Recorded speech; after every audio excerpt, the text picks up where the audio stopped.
अस्सलाम वालेकुम गाइस। तो आज आपका भाई हाजिर हो गया है नए व्लॉग के साथ। तो ये देखिए ये हमारे गांव की हालत हो गई है और वो सामने से हमारे व्हीलर आ रहे हैं, हमारे गांव के चैंपियन उजैर खान व्हीलिंग उठाते हुए। ये देखें गाइस, ये दोनों छोड़ दिए। और ये देखें गाइस, ये देखें गाइस। और ये देखें, आज आपको एक चीज दिखाते हैं। उधर से एक चीज टूट गई है। भाईजान इधर आ जाए, भाईजान इधर आ जाए। ये आज हमारे गांव में बारिश से ये चीज टूट गई है। ये टूटने वाला हो गया है। ये देखें गाइस, ये आधा टूट भी गया है। नीचे ईंटें पड़ी हैं, ईंटें दिखाएं जरा आप। और ये देखें,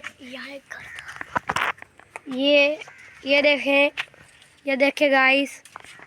और ये हमारे हाशिर खान, ये देखें। और सामने से साइकिल चैंपियन आते हुए।